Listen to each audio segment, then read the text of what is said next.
जैसा कि आप थंबनेल से देख पा रहे हैं, इस वीडियो के अंदर हम जीएसटी परचेज़ बिल बुक करेंगे टैली प्राइम के अंदर। तो जब आप जीएसटी परचेज़ बिल जो है वो बुक करते हैं टैली प्राइम के अंदर, तो आपको वहाँ पर काफ़ी सारी दिक्कतों का सामना करना पड़ता है। कई बार आपका आईजीएसटी अगर आप बुक करना चाहते हैं तो आईजीएसटी पिक नहीं करता है, सीजीएसटी पिक करना चाहते हैं तो सीजीएसटी पिक नहीं करता है। वहाँ पे आपको ऑटो कैलकुलेट करके वैल्यू शो नहीं होती है। तो इस वीडियो के अंदर मैं आपको यही बताने वाला हूँ कि आपकी जब परचेज़ बिल बुक करेंगे टैली प्राइम के अंदर, अगर वहाँ पर आपका टैक्स का अमाउंट कैलकुलेट नहीं करता है तो वो टैक्स का अमाउंट जो है कैसे कैलकुलेट करेगा, कैसे वहाँ पर वो पिक करेगा। तो चलिए इसके लिए अपनी वीडियो की तरफ बढ़ते हैं। तो इसके लिए मैं सबसे पहले तो आपको टैली प्राइम के अंदर ले आता हूँ। तो देख सकते हैं आप टैली प्राइम के अंदर आपको कुछ इस तरीके से इंटरफेस नज़र आ जाएगा। तो टैली प्राइम में जब आप परचेज़ वाउचर बुक करते हैं, कुछ चीज़ें मैं आपको पहले स्पष्ट करता चलूँ जो आपको करनी है। सबसे पहले तो जैसे ये पूनम एंड एसोसिएट्स मेरा ओपन है, इसके अंदर मुझे एंट्रियाँ करनी हैं। सबसे पहले तो आपको करना क्या है, कंपनी में आके आप आएंगे, सपोज़ करें अपना, सबसे पहले तो यहाँ पर ऑल्टर में जाएँ, अपनी कंपनी की सेटिंग पूरी चेक कर लें। यहाँ पर जो भी आपका एड्रेस है, हरियाणा है या जहाँ पर भी है, ये सारी चीज़ें आप ध्यान रखें।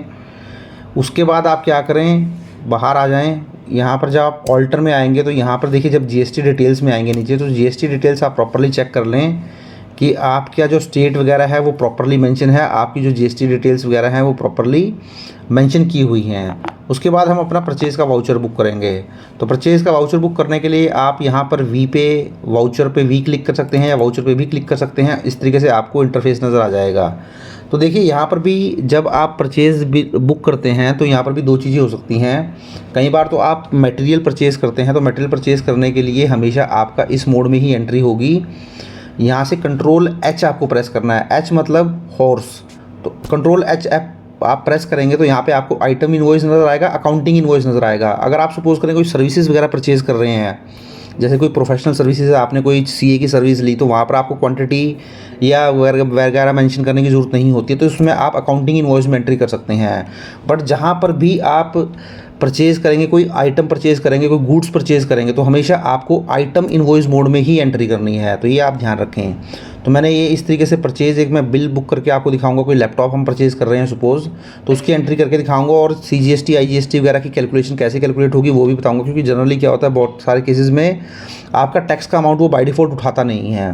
तो एंट्री करना शुरू करते हैं। सप्लायर इनवॉइस नंबर सपोज़ करें 1 2 3 4 5 है मेरा, डेट 31 अगस्त 2025 ले ली है। पार्टी नेम सपोज़ करें XYZ इंडिया लिमिटेड है, इससे हम परचेज़ कर रहे हैं। तो देखिए, जब आप XYZ इंडिया लिमिटेड से परचेज़ करें तो ध्यान रखें XYZ इंडिया लिमिटेड के अंदर भी उसका प्रॉपर एड्रेस डाल लें, क्या लोकेशन है, क्या स्टेट है, उसका जीएसटी नंबर क्या है। क्योंकि ये जीएसटी नंबर अगर आप नहीं डालेंगे तो फिर आपको वहाँ पे कहीं ना कहीं टैक्स की कैलकुलेशन करने में वो दिक्कत दिखाएगा। परचेज़ लेज़र में परचेज़ जाएँ। अब हर एक लेज़र आप चेक करते रहें। जैसे जब परचेज़ आप लेज़र चेक कर रहे हैं, तो अगर मैं कंट्रोल एंटर प्रेस करता हूँ तो परचेज़ लेज़र में भी आप देखेंगे परचेज़ अकाउंट आ रहा है, जीएसटी एप्लीकेबल आ रहा है। अब सेट ऑल्टर डिटेल में आप देखेंगे, ऑल्टर डिटेल में जीएसटी डिटेल यहाँ पे नो आ रहा है, तो इसको येस करना पड़ेगा। ये सारी चीज़ें मैं आपको नीचे जाके बताऊँगा। आप परचेज़ सेलेक्ट कर लें। उसके बाद यहाँ पर लैपटॉप आपको परचेज़ करना है, वो देख लें। क्वांटिटी एक है, सपोज़ रेट 50,000 है। उसके बाद यहाँ आए। उसके बाद सपोज़ यहाँ पर आईजीएसटी आप लगा देते हैं, तो आईजीएसटी इनपुट 18% आ गया। अब देखेंगे आप यहाँ पर आपकी वैल्यू ये कंसिडर नहीं कर रहा है। तो कहने का मतलब है, अब यहाँ पर आप दो चीज़ें गलती कर सकते हैं। हो सकता है ये आपकी आईजीएसटी की परचेज़ हो ही ना, ये आपकी जो परचेज़ हो ये सीजीएसटी और एसजीएसटी की परचेज़ हो। तो ये आपको कैसा पता चलेगा, जब आप एक ही स्टेट के अंदर परचेज़ करते हैं तो आपका सीजीएसटी और एसजीएसटी लग जाता है। जब आपके स्टेट डिफरेंट होते हैं तो आपका आईजीएसटी लग जाता है। तो यहाँ पर इसको चेक करने के लिए आप क्या कर सकते हैं, आप यहाँ पर ऑल्ट ए प्रेस करें। ऑल्ट ए प्रेस करेंगे तो सबसे पहले तो देख सकते हैं आपकी जो ये परचेज़ है वो टैक्सेबल परचेज़ है, बिल्कुल ठीक है, कोई दिक्कत वाली बात नहीं है। तो परचेज़ आपकी टैक्सेबल है, कोई इशू नहीं है इसमें। नीचे आप देखेंगे एज़ पर कैलकुलेशन 9000 तो दिखा रहा है, पर ट्रांजैक्शन के अंदर ये नहीं दिखा रहा है। Mismatch in nature of transaction, place of supply आ रहा है। फर्दर इसको ऑल्ट 5 करें। तो जैसे ही आप ऑल्ट F5 करेंगे, ऑल्ट F5 आपको प्रेस करना है।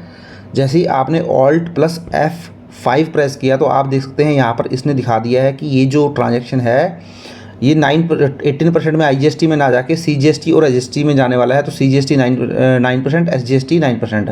तो यहाँ से आपको क्लैरिटी हो गई। तो अब यहाँ पे आप क्या करें, सीजीएसटी सिलेक्ट करें। अभी भी ये आपकी एंट्री यहाँ पे CGST का 9% नहीं ले रहा है। तो इसका मतलब कुछ ना कुछ गलती आपने की है। जब आपने CGST का लेजर क्रिएट किया होगा तो आपने वहाँ पे कुछ गलती की होगी। तो आप बैक स्पेस आएँ, CGST पे आपने क्लिक कर दिया। अब यहाँ पे आप कंट्रोल एंटर प्रेस करें। तो जैसे ही आप कंट्रोल एंटर प्रेस करेंगे तो देख सकते हैं आप CGST में आप आ चुके हैं। अब यहाँ पे आपको चेंजेस क्या करने हैं, तो ये ड्यूटी एंड टैक्सेस होना चाहिए, उसके बाद यहाँ GST होना चाहिए, बिल्कुल सही है, आपको अदर नहीं करना है। अब देखिए CGST, तो जब भी आप CGST लेंगे उसके लिए आप इंटीग्रेटेड टैक्स नहीं लेंगे। इंटीग्रेटेड टैक्स आप IGST के केस में लेते हैं। तो CGST के केस में आपको यहाँ सेंट्रल टैक्स चूज़ करना पड़ेगा। परसेंटेज में आप 9% डाल दीजिए, नो कर दीजिए, नो कर दीजिए, नो कर दीजिए, इसको नो कर दीजिए। तो आप देख सकते हैं आपकी वैल्यू आ चुकी है 4500। उसके बाद आपको SGST लगाना है। तो SGST लगाने के लिए भी यहाँ पे देखिए वैल्यू नहीं दिख रहा। इसका मतलब SGST के अंदर भी कुछ ना कुछ ये गड़बड़ आपने की हुई है। तो आप बैक स्पेस में SGST पे आएँ, उसके बाद कंट्रोल एंटर प्रेस करें। तो कंट्रोल एंटर प्रेस करेंगे तो हम लेजर पे आ चुके हैं। SGST की इसको अल्टर कर लेंगे। तो यहाँ ड्यूटी एंड टैक्सेस आना चाहिए, टाइप ऑफ ड्यूटी में GST आना चाहिए। यहाँ पे देख सकते हैं SGST के अंदर भी इंटीग्रेटेड टैक्स आ रहा है। तो SGST के अंदर इंटीग्रेटेड टैक्स नहीं आएगा। यहाँ पर जो आपका आएगा वो आएगा स्टेट टैक्स, क्योंकि SGST जो होता है वो state good and service tax होता है। तो इसलिए आपको यहाँ इंटीग्रेटेड सेलेक्ट ना करके आपको स्टेट टैक्स सेलेक्ट करना है। जैसे कि आपने CGST के अंदर सेंट्रल टैक्स सेलेक्ट किया था। CGST का मतलब है central good and service tax, तो वहाँ पे सेंट्रल टैक्स आ जाता है। तो SGST है मेरा, तो मैं स्टेट टैक्स ले लेता हूँ। यहाँ परसेंटेज 9%। तो देखिए आपको यही रखनी है। ड्यूटी एंड टैक्सेस में आपको टैक्सेस अंडर आपको ड्यूटी एंड टैक्सेस करना है। यहाँ से आपको अदर सेलेक्ट नहीं करना है। अगर आप अदर सेलेक्ट कर लेंगे तब भी आपका नहीं आएगा। तो हमेशा यहाँ पे GST ही आपको रखना है। स्टेट टैक्स आ जाएगा SGST के केस में। यहाँ पे परसेंटेज जो भी आपका टैक्स लगता है उस पर 9% वो आपको ले लेना है। उसके बाद इसको भी एंटर कर दीजिए। तो आपका यहाँ पर भी देख सकते हैं आपका GST आ चुका है। उसके बाद एंटर करें, यहाँ येस करें। यहाँ पे डिस्पैच कहाँ से हुआ है तो वो आप डिटेल डाल दें सारी, जो भी आपको डालनी है। ट्रांसपोर्टर नेम डालना चाहते हैं, उसके बाद बाई रोड आया है, रेल आया है, शिप आया है, वो सारी चीज़ें डाल दें। व्हीकल नंबर, ये आप चीज़ें सारी डाल सकते हैं। न्यू रेफरेंस आ गया, आपका बिल बुक हो गया है 59,000। तो इस तरीके से आप जो है, अगर आपका टैक्स कैलकुलेट नहीं होता है आपकी टैली प्राइम के अंदर, तो ये सेटिंग आपको कुछ चेंज करनी होंगी। हमेशा जब आप लेजर क्रिएट करते हैं SGST CGST, वहाँ पर हमेशा GST के अंदर जाएँ। आप CGST लेते हैं तो सेंट्रल टैक्स चूज़ करें, SGST लेते हैं तो स्टेट टैक्स चूज़ करें, अगर आप IGST लेते हैं तो फिर आप इंटीग्रेटेड टैक्स चूज़ करें। तो और यहाँ मैंने आपको तरीका बता ही दिया था। यहाँ पर आपका जब टैक्स नहीं लेता है तो आपको Alt A प्रेस करना है। Alt A में देख सकते हैं आपको नज़र आ जाएगा। उसके बाद Alt F5 प्रेस करना है। तो आप यहाँ देख सकते हैं आपका सेंट्रल और स्टेट टैक्स यहाँ पर लगना है। तो इस तरीके से आप इसको आगे एंटर करें और इसको जो है वाउचर को सेव कर सकते हैं। तो इस तरीके से आपकी परचेज जो है वो सेव हो जाएगी। इसके अलावा साथियों एक चीज़ और मैं बताऊँ आपको, ये जो चैनल है, ये तो चैनल मैंने अभी शुरू किया है जस्ट। आप देख सकते हैं 52 सब्सक्राइबर हैं। अगर आप यहाँ पे वीडियोस में भी जाएंगे तो आपको यहाँ पर कुछ ही वीडियो मिलेंगी, 6 या 7 वीडियो जो है नज़र आएंगी, क्योंकि 21 तारीख से ये चैनल मैंने स्टार्ट किया था। तो यहाँ मैं वीडियो रेगुलर अपलोड कर रहा हूँ जैसे ही मुझे टाइम मिलता है। तो बाकी एक मेरा चैनल और है CA वे टाया के नाम से। ये चैनल मैंने 3 साल पहले जो है क्रिएट किया था। अब देख सकते हैं यहाँ करीब 21,000 सब्सक्राइबर हैं, जहाँ पर मैं बहुत सारी वीडियो अपलोड करता हूँ डायरेक्ट टैक्स से रिलेटेड। तो यहाँ पर जो अभी रिटर्न फाइल हुई थी उसके रिलेटेड भी मैंने काफ़ी सारी वीडियोज़ अपलोड की थी।